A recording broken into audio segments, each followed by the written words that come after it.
This is how you make great generations.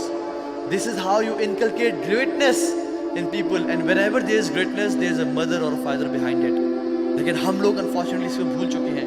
قرآن بھی example دیتا ہے اس کے بارے میں. بالکل قرآن کیا بتاتا ہے؟ ابراہیم نے ساری زندگی گزاری ہجرت کی, ساری زندگی, کبھی عراق, کبھی مکہ, کبھی گھوم رہے ہیں, یمن جا رہے ہیں, اور پیچھے ماں نے تربیت کی, اور سنگل مدر تھی وہ, یعنی وہ اکیلے رہا, انہوں نے زندگی گزاری.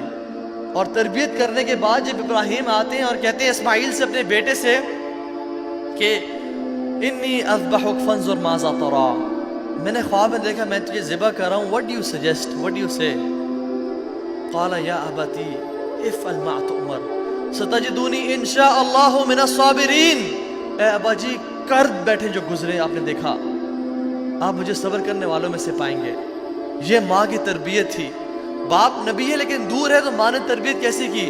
اور باپ نبی ہے نوح اور لوط, لیکن ماں ایول ہے, تو دونوں کی اولاد کیسی ہوئی؟ ایول ہو گئی.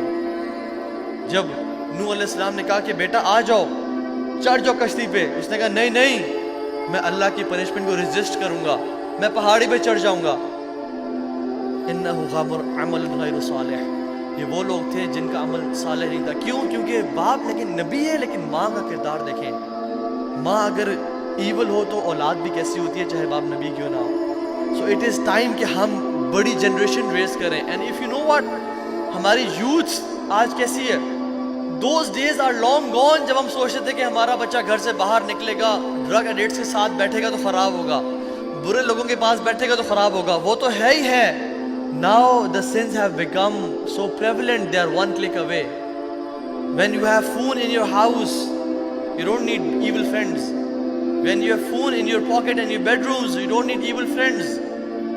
انسان کے کرپٹ ہونے کے لیے ایول کمپنی تو چاہیے, لیکن امام راغب اصفہانی کہتے ہیں کہ بل بالنظر عیزا, جو انسان دیکھتا ہے اس سے کرپٹ ہو جاتا ہے. اور ہماری یوتھ کیا دیکھ رہی ہے آج کل؟ TikTok and snake video and what else, Instagram and Snapchat پہ کیا چل رہا ہے؟ You know it's not TikTok, tik toxic زندگیاں تباہ کر رہی ہے. اور ہم لوگ سبحان اللہ بالکل اپنے نفس کی غلامی میں پھنس گئے ہیں. میں تجھ کو بتاتا ہوں تقدیر امم کیا ہے, شمشیر و سنا اول طاؤس و رباب آخر. کوئی پوچھے جا کے کہ کسی نے جنریشن کا فیوچر دیکھنا ہے, 10 سال بعد یہ جنریشن کیسی ہوگی, 20 سال بعد آپ لوگ کیسے ہوں گے, تقدیر بتا دیا شاعر نے, اور کہہ دیا کہ اگر تم اپنا فیوچر جاننا چاہتے ہو تو اگر شمشیر و سنا اول نہیں ہے تو پھر تمہارا فیوچر تباہ برباد ہے.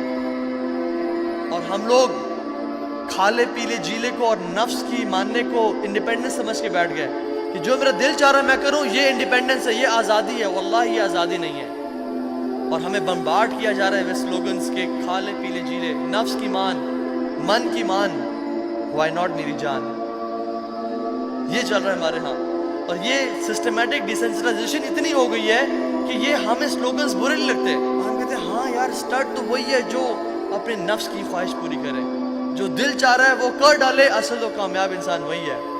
ہم نے چاہا کہ ہم خدا کی غلامی سے بھاگ کے نکل جائیں اور انڈیپینڈنٹ لائف سٹائل گزاریں, freedom of speech, freedom of choice.